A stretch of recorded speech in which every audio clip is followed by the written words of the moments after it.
Boa noite, igreja. Vamos continuar nesse último dia, na nossa semana de oração pela família, tratando de um assunto muito importante, que é da família e a criação dos filhos. E eu convido você a abrir a sua Bíblia no primeiro livro dos Reis, capítulo 1. Primeiro livro dos Reis, capítulo 1.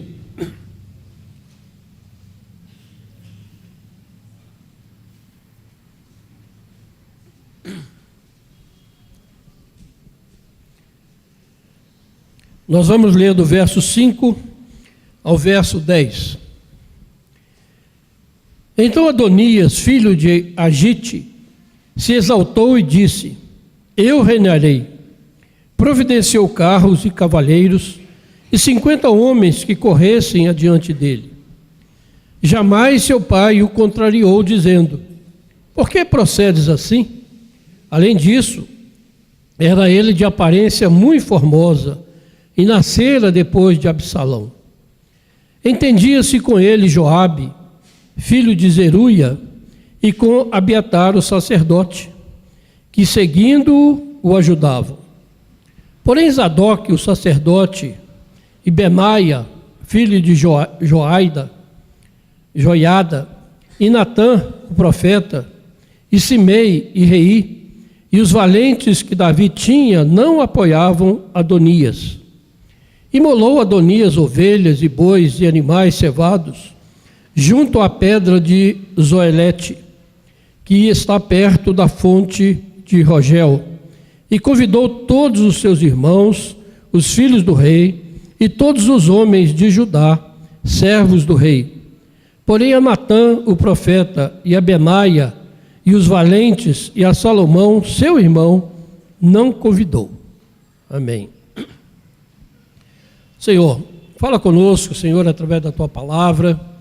Nós Te louvamos por essa semana tão abençoada, em que pudemos, ó Pai, ouvir a Tua voz, a Tua palavra, louvar o Teu nome, e, ó Deus, podemos interceder e colocar nossas famílias diante do Senhor.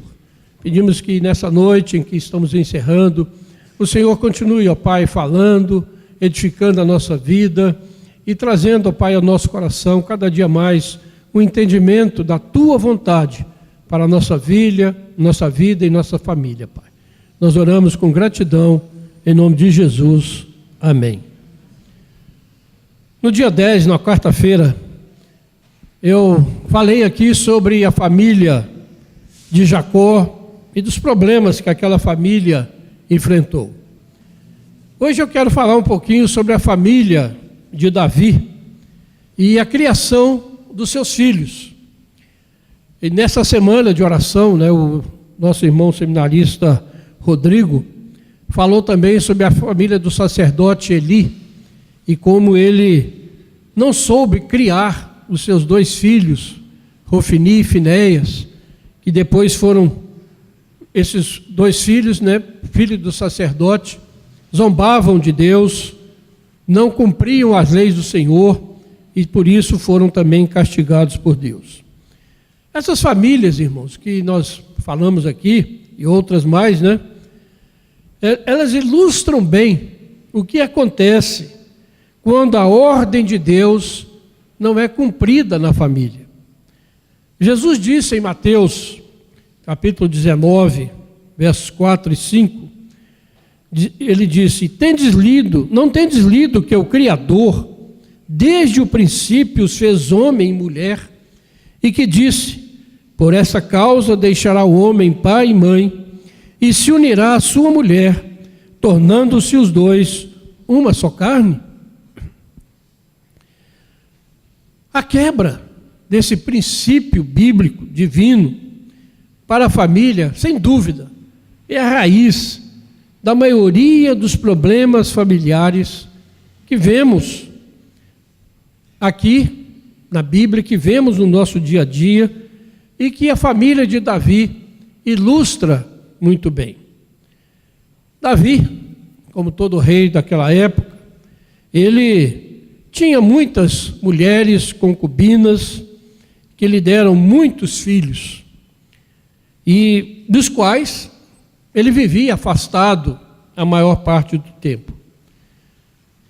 Segundo Samuel descreve bem todos os acontecimentos da família de Davi, e no capítulo 3, verso 2 a 5, descreve os 6 filhos que Davi teve somente enquanto ele morou em Hebrom. Primeiro, Davi teve um problema muito sério com o seu filho Absalão. Tudo começou quando um dos filhos de Davi, chamado Aminon, ele se apaixonou por uma meia-irmã, chamada Tamar, que era irmã de Absalão. E Aminon estuprou Tamar. E Davi, pai, nada fez para minorar esse problema. Segundo Samuel 13, 21, diz que Davi ficou muito irado com esse acontecimento, mas nada fez para punir Aminon. Absalão, entretanto, tomou as dores da sua irmã, e ele nunca perdoou o seu meio-irmão, e por aquilo que ele fez a Tamar, sua irmã. E passados 2 anos, Absalão matou Aminon e teve que fugir para uma outra terra. Mas passados alguns anos, Absalão, depois já casado, ele volta para Israel. E Absalão também era um homem muito bonito, e com isso ele tinha muitas portas abertas para ele. E ele se revolta contra o pai, contra Davi. Ele arruma pessoas para o seguirem, e para encurtar a história, porque a história é muito grande e a gente pode ler isso na Bíblia, ele, numa batalha entre os seus homens e o exército de Davi, ele é morto por Joabe. Você pode encontrar essa história em 2 Samuel, do capítulo 13 ao capítulo 18. Davi, quando soube da morte de Absalão, diz a Bíblia que ele chorou muito. E como ele havia chorado quando ele soube da morte também de Aminon. E a gente, pelos salmos que ele escreveu, a gente sabe que Davi era um homem muito sensível, mas ele era também um homem muito distante dos seus filhos. E esse texto que nós lemos hoje de 1 Reis, primeiro livro dos reis, ele fala de um outro filho de Davi, chamado Adonias.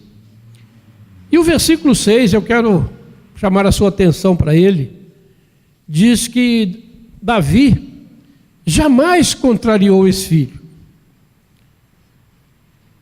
Davi atendia todos os seus caprichos.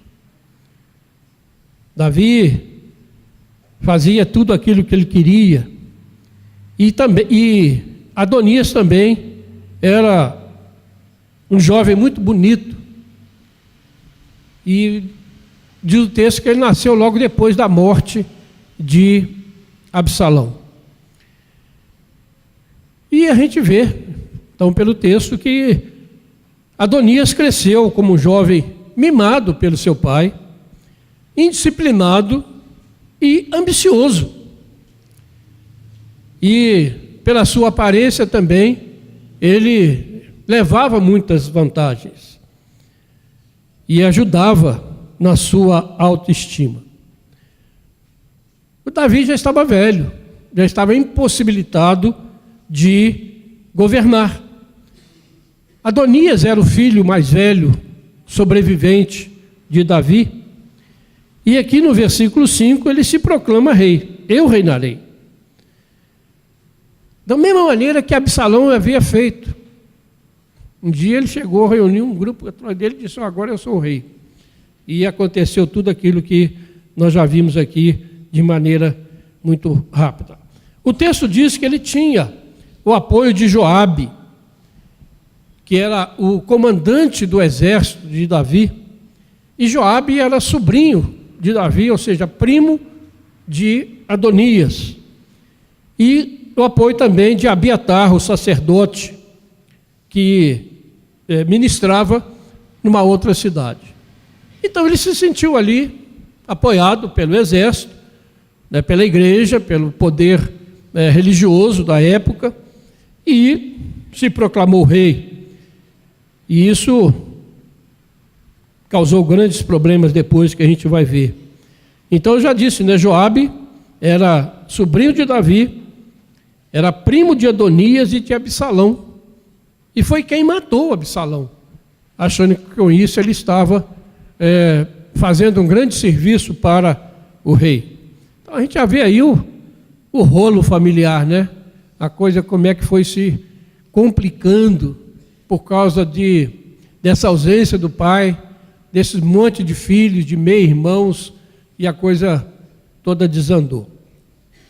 A gente poderia tirar muitas lições deste episódio, dessa vida, dessa família de Davi.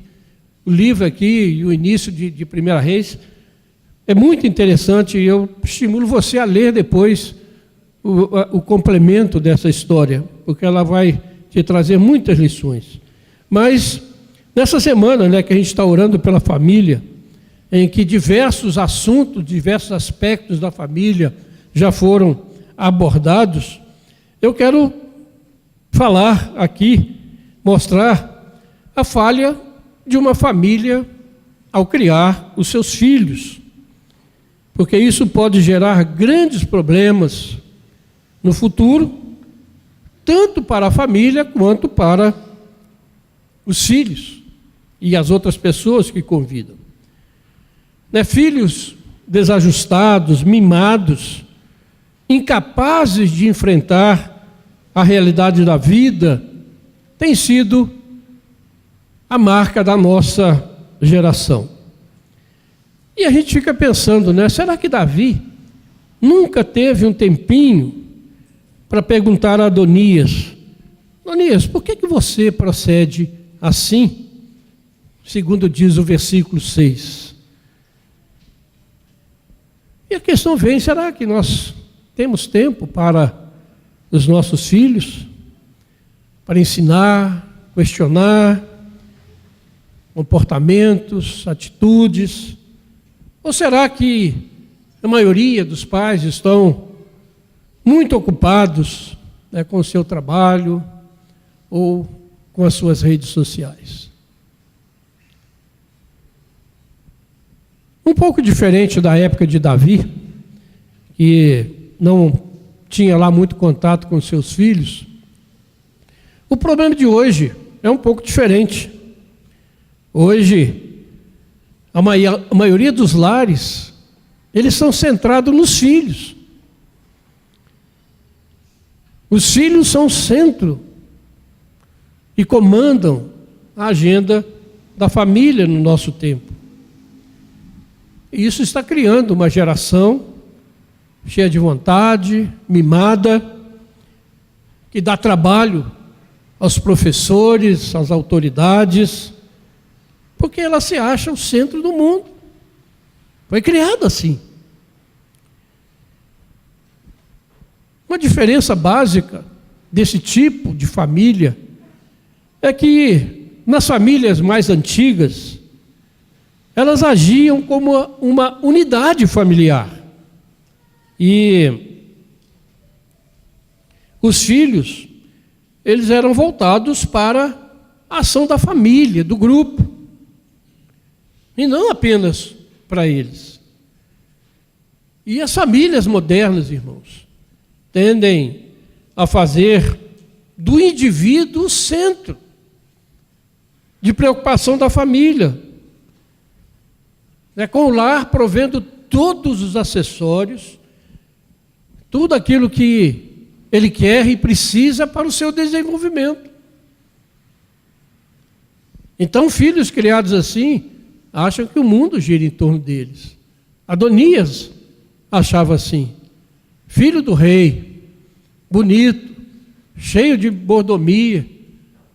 Ele achava que todo mundo tinha que acompanhá-lo e fazer o que ele queria, porque o pai dele deixava ele fazer o que ele queria. E então nós precisamos aprender que quando os filhos não aprendem a subordinar os seus interesses em alguns pontos da sua vida, a lealdade maior da família, ele é um Adonias, mal preparado para a vida. Nem a escola, nem a comunidade, nem a igreja serão capazes de ter sucesso em disciplinar essa criança, porque o lar falhou em dar a ela uma educação correta. E talvez mais correto seria dizer, né, que essa perigosa falta de disciplina vem não apenas de se fazer um lar centrado nos filhos, mas um lar centrado no individualismo, que é o que nós temos hoje. Os pais, na sua pesada rotina diária, que absorve, né, toda sua energia, toda a sua força, muitas vezes deixam seus lares com as pontas soltas, não têm domínio. E as crianças, muitas vezes criadas nesses lares, elas não aprendem que há restrições, que há tarefas a serem cumpridas, que elas pertencem a um grupo onde ela precisa cooperar e não apenas receber tudo o que ela quer, mas que ela precisa realmente fazer parte, que ela faz parte de um grupo familiar.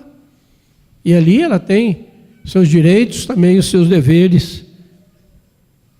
Porque se não tiverem isso dentro de casa, irmãos, mais tarde, essas crianças, ou jovens, ou adolescentes, ou adultos, vão transferir esse individualismo indisciplinado para novos lares.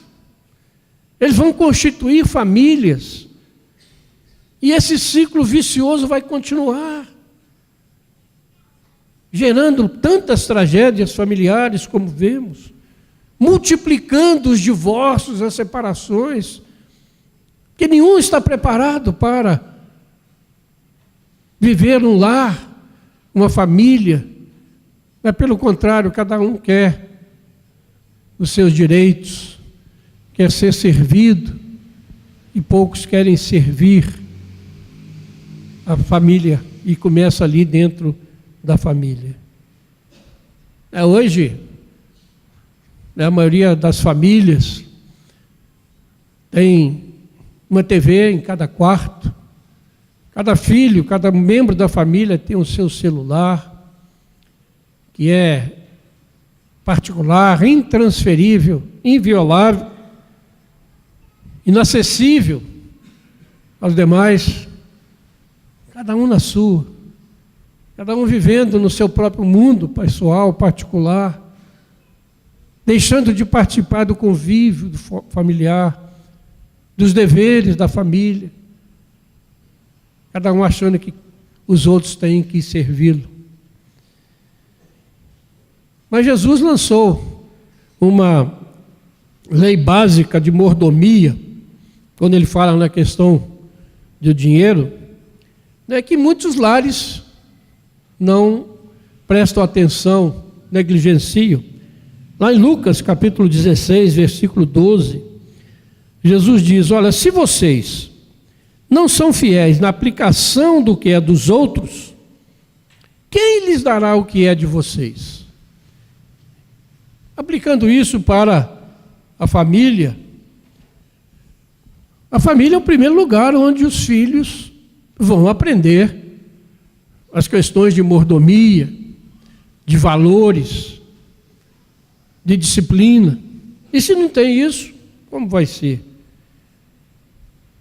Então, por isso Jesus fala, olha, se vocês não sabem cuidar uns dos outros, como é que vocês querem receber aquilo que é seu? Ou seja, dentro de uma família, todos são guardiões uns dos outros.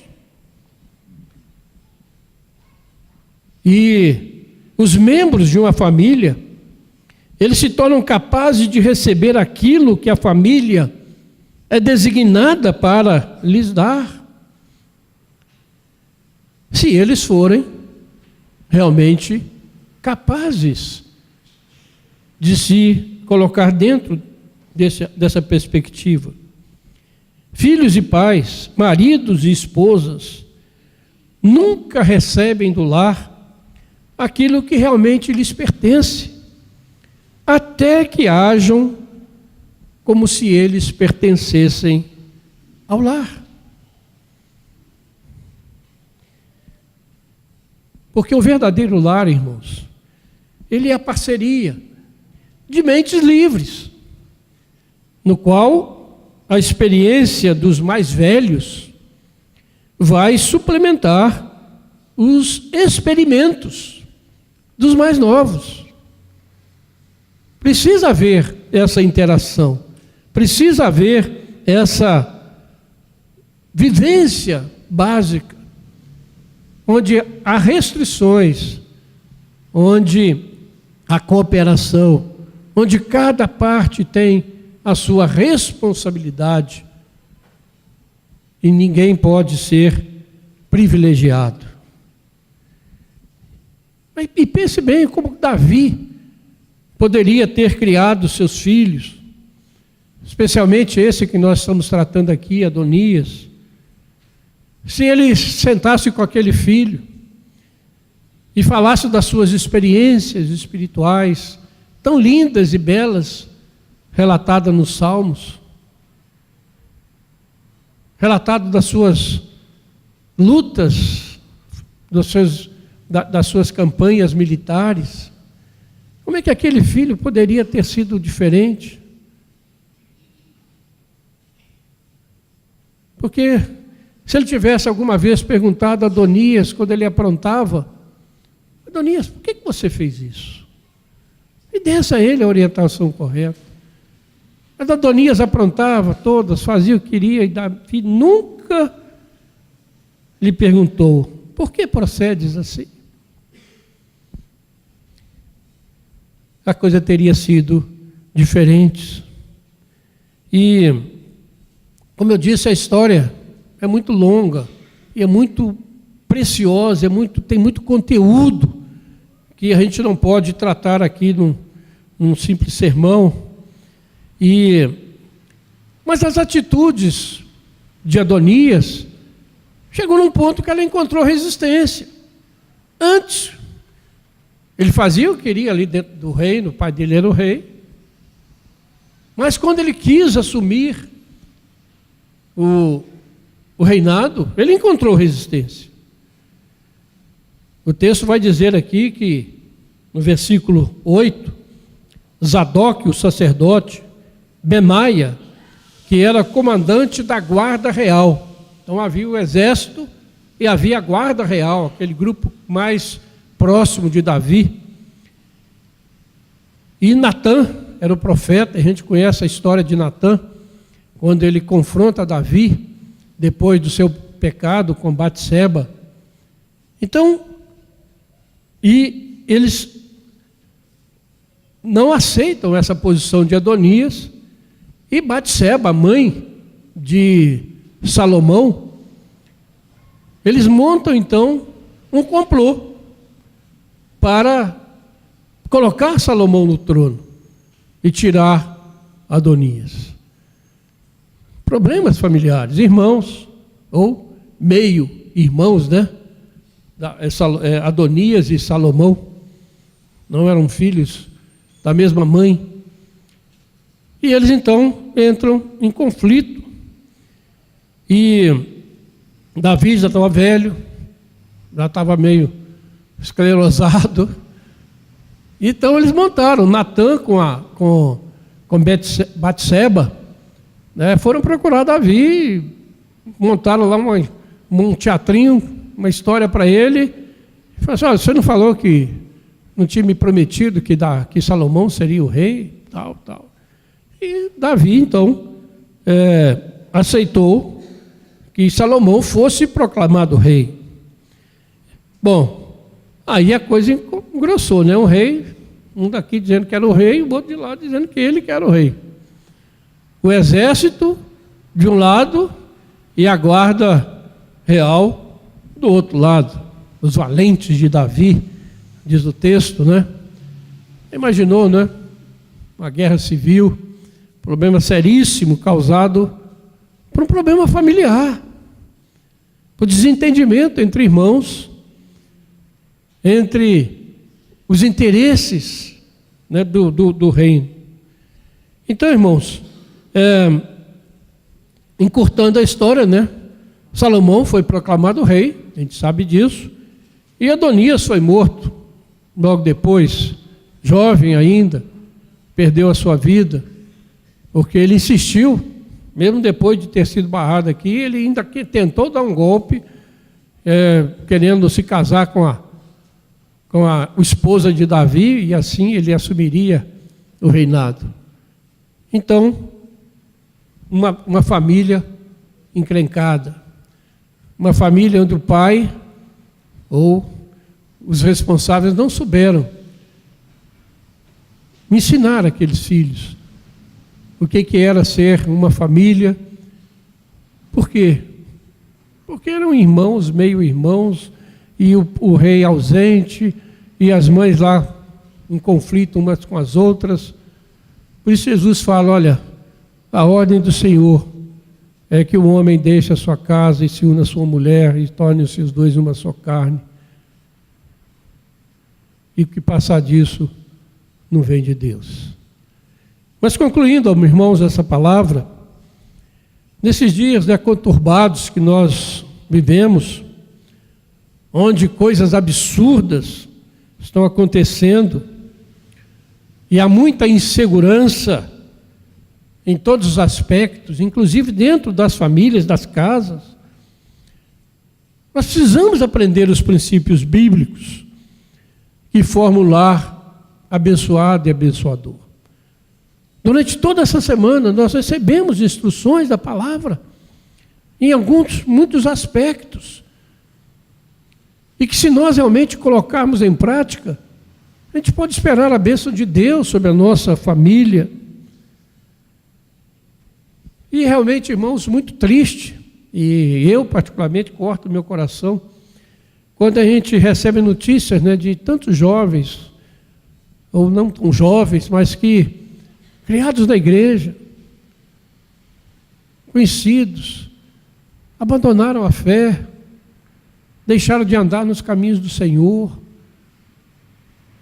Como é triste a gente receber notícias assim, de filhos que se desviaram da fé e hoje não querem saber mais de igreja. Alguma coisa aconteceu no meio do caminho. Alguma coisa aconteceu. Porque mesmo criando os filhos no temor do Senhor, no caminho do Senhor, nenhum de nós tem garantia de que eles seguirão o Senhor. Mas a promessa do Senhor, que diz que devemos ensinar a criança no caminho em que deve andar, para que quando ela for mais velha, ela não se desvie do caminho do Senhor. Precisamos aprender. A Bíblia diz que os nossos filhos são herança do Senhor. Não são nossos. Foram dados como herança. É deles.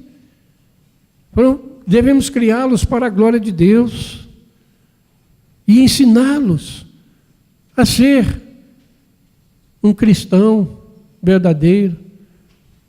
Lá em Deuteronômio capítulo 6, foi citado aqui num dos dias, onde que fala que a família devia andar falar assentado, caminhando, falar das coisas de Deus para os seus filhos. E muitas vezes nós não entendemos os caminhos do Senhor, mas nós temos a responsabilidade como pais de criar os filhos na disciplina do Senhor. É nossa responsabilidade. É isso que os pais fazem quando trazem os seus filhos para o batismo. Eles prometem criar os filhos na disciplina do Senhor, no entendimento da palavra de Deus. Mas quantos vêm aqui e batizam os seus filhos, prometendo trazê-los à igreja, ensinar-lhes a Bíblia, e nunca mais você os vê, e se esquecem daquilo que prometeram? As consequências são, de fato, terríveis, irmãos. Porque a palavra de Deus diz o seguinte, que precisamos cumprir aquilo que prometemos diante de Deus. Se alguém veio aqui à frente um dia, trouxe seu filho para ser batizado, e às vezes alguém confunde o batismo aqui como um mero ato social, porque a nossa cultura brasileira, né, os filhos são batizados, então acham que nós estamos apenas cumprindo o ritual. Mas Eclesiastes 5 diz: quando a Deus fizeres algum voto, não tardes em cumpri-lo, porque não se agrada de tolos. Cumpre o voto que fazes. Melhor é que não votes, do que votes e não cumpras. O que podemos fazer, irmãos? Primeiro é isso. É ensinar os nossos filhos a caminhar diante do Senhor. É fazer aquilo que nós prometemos fazer. Se eles não caminharem, já não será culpa nossa, porque fizemos o que deveríamos fazer. Uma segunda coisa que devemos fazer é ser exemplo para os nossos filhos, de fidelidade a Deus, de lealdade com a sua comunidade de fé, valorizando a igreja, valorizando os irmãos. Porque quantos filhos são criados ouvindo seus pais falarem mal da igreja, do pastor, do irmão, não sendo leais, não sendo fiéis ao Senhor, e crescem. E mais tarde não querem mais saber daquele grupo. Uma terceira coisa, precisamos trazer os nossos filhos à igreja, ao templo, para o culto, para as atividades da igreja, mostrando a eles o nosso amor e o nosso compromisso com a igreja, orar com eles e por eles, ensiná-los a amar a Jesus, a ler a Bíblia, esforçar para que os filhos tenham amizades dentro da igreja. Tudo isso são coisas importantes. Uma quarta coisa, ensinar aos filhos que Jesus é o centro do lar, não são eles. E naquele lar reina os valores do Senhor Jesus, os valores bíblicos. Não aquilo que ele quer, que ele acha que ele tem direito ou que ele pode fazer, mas dizendo: meu filho, aqui nós servimos ao Senhor. Jesus é o Senhor da nossa vida, é o Senhor da sua vida. Você não está aqui para fazer o que você quiser. Você tem um Senhor, que é o Senhor do seu pai, da sua mãe, e que exige de nós certos tipos de comportamento. Ensinar os filhos a cooperar nas atividades do lar, sabendo que eles têm responsabilidades ali, e não apenas direitos. Precisa serem corrigidos, segundo a palavra de Deus. E hoje em dia, quando a Bíblia se torna, e está se tornando cada dia mais politicamente incorreta, né? Esse dia eu estava vendo que alguém está escrevendo. Já tentaram escrever uma Bíblia aí com Deus sendo neutro, né? Agora estão escrevendo uma Bíblia dos animais. Então, quando diz lá em Gênesis que Deus matou o animal e cobriu as pessoas, o Adão e Eva, com pelo, com pele de animal, cortaram isso, porque matou um animal, não pode. Então, cobriu com roupa, com folha, fez uma roupa de folha deles lá. Maluquice que esse pessoal está arrumando, gente. Aí entra isso na igreja, na família. Eu fico pensando quando eles chegaram lá em Levítico, chegaram nas leis lá do matar os animais, aquele monte de animal sendo bom, mas o que eles vão fazer? Tem que arrancar aquilo tudo. Não tem jeito de consertar. Mas você vê a maluquice que o mundo está se tornando. E essa maluquice vai entrando dentro da igreja. E Provérbios 22, capítulo 15, diz, olha, a tolice está ligada ao coração da criança, mas a vara da disciplina a afastará dela. Vara da disciplina? Que é isso? Eu uma vez participei de um congresso em que o pastor expunha esses textos bíblicos e uma pessoa se levantou indignada no meio do auditório, xingando o pregador, porque ele citava esses versículos bíblicos sobre a vara. Provérbios 23, 13 e 14 diz, não retires da criança a disciplina, pois se a fustigares com vara, não morrerá. Tu a fustigarás com a vara e livrarás a sua alma do inferno. Palavra de Deus. Mas hoje, as leis estão aí, né? E os filhos ameaçam. Se me bater, eu vou lá denunciar, né?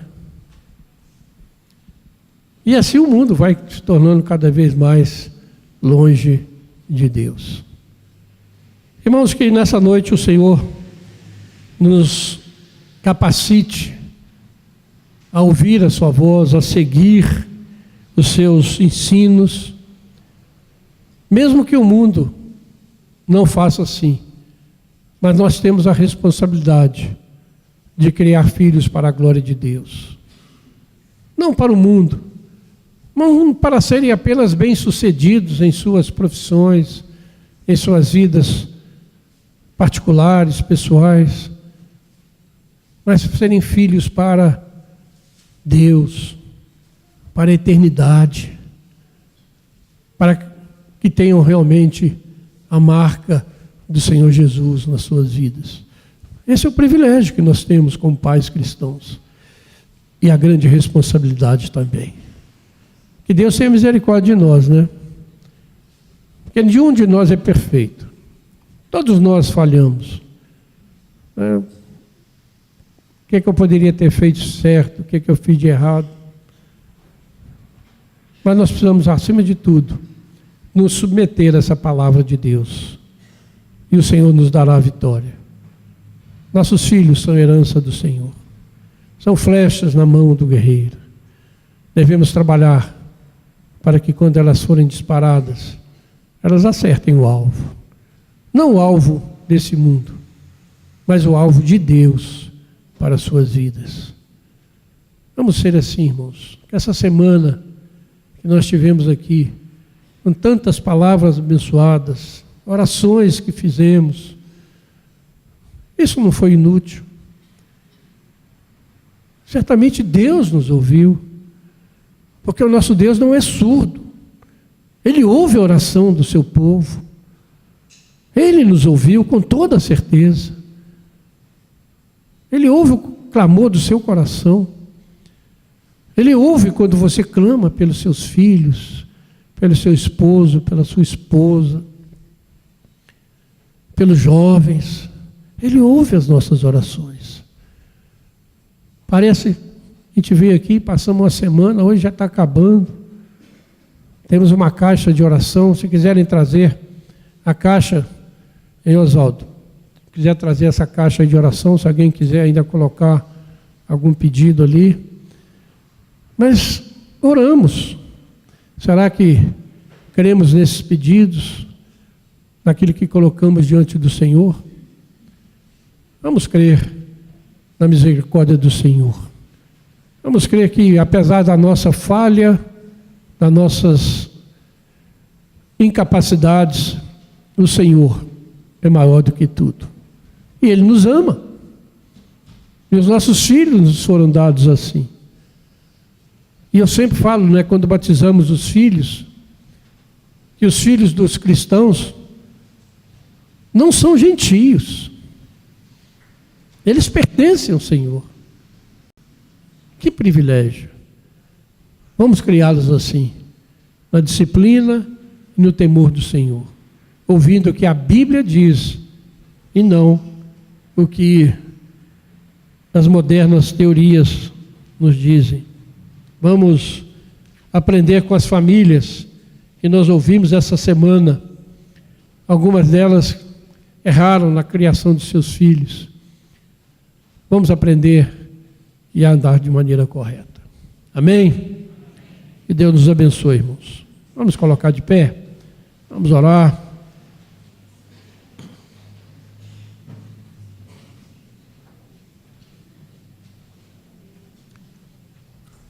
Olha aí, pelos pedidos que você colocou aqui. Aqui não tem nada de mágica, de qualquer coisa, né? Colocar esses pedidos aqui é um simbolismo. Que nós estamos entregando a Deus um pedido, né? Escrevemos esse pedido. E Deus é onisciente, né? Então Ele sabe o que você colocou aqui. Por isso, ore ao Senhor agora, curva a sua cabeça. Ore por aquilo que você colocou, pelos pedidos que você fez. Ore ao Senhor, porque Ele ouve, porque Ele atende o seu povo. Jesus disse: tudo que pedirdes em meu nome, crendo, recebereis. Creia na palavra do Senhor. Ore ao Senhor.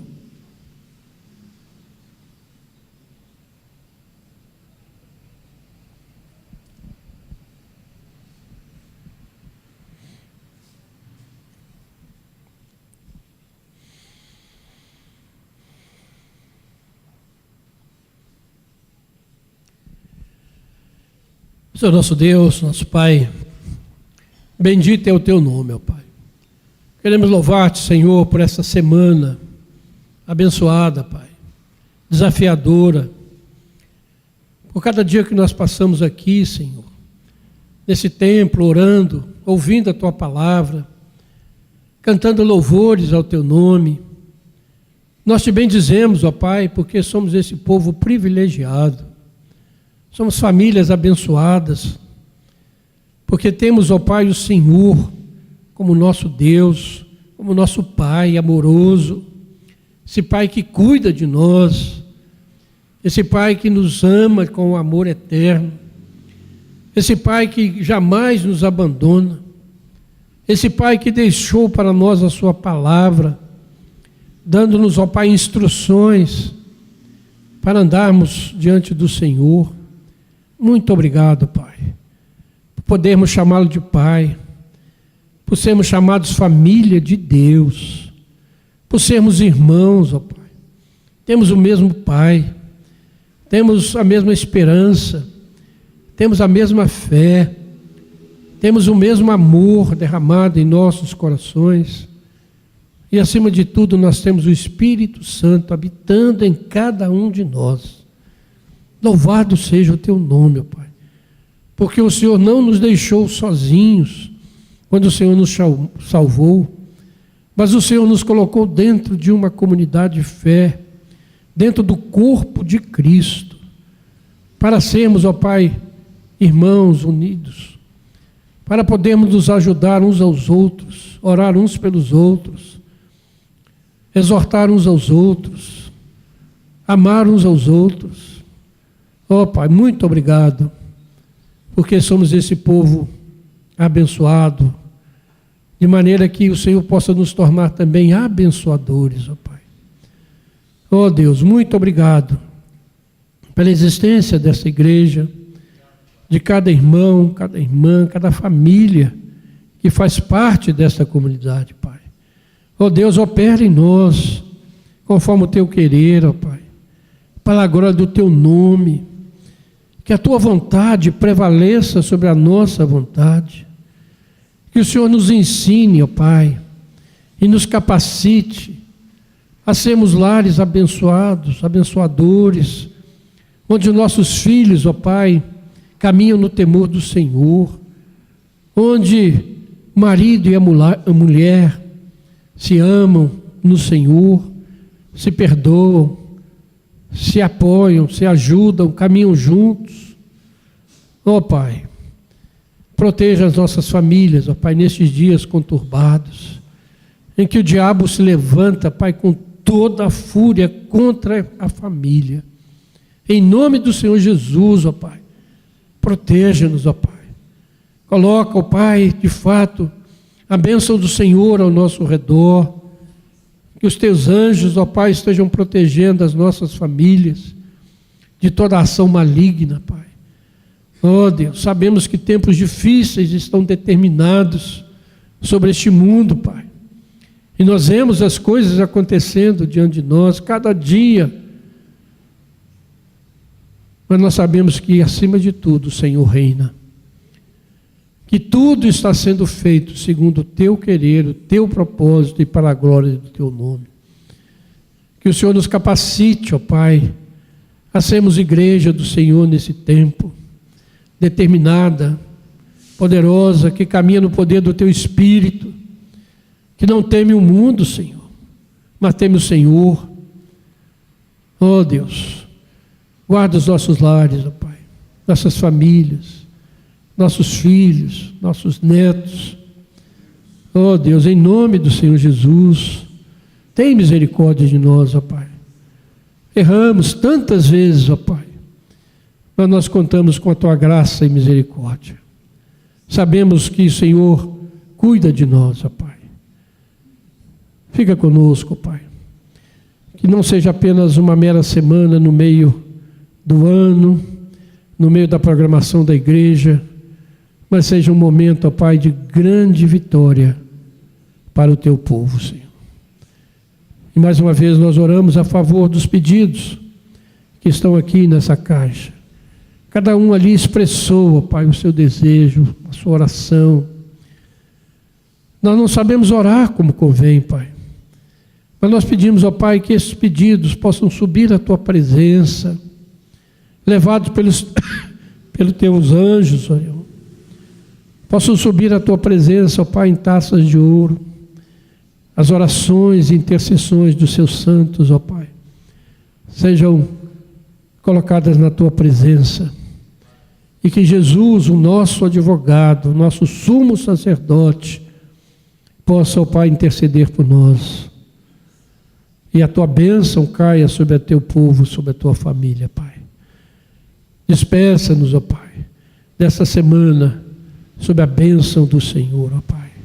Anima o Teu povo, dá-nos esperança, Pai. Faça-nos enxergar e ver além daquilo que nós vemos. Possamos ver o Senhor assentado em alto e sublime trono, reinando soberanamente sobre todas as nações da terra e sobre as nossas casas, ó Pai. Louvado seja o Teu nome, Pai. Muito obrigado por podermos participar dessa semana. E que as bênçãos dela possam se estender sobre as nossas vidas, nossa família e nossa igreja, Pai. Muito obrigado, Senhor. Receba a nossa oração, a nossa gratidão, em nome de Jesus. E que a graça maravilhosa do Senhor Jesus, o amor infinito de Deus, o nosso Pai, a comunhão, a consolação e o poder do Espírito Santo repousem sobre vós, amados irmãos, sobre todo o povo de Deus, espalhado em toda a face da terra, agora e para todo sempre. Amém.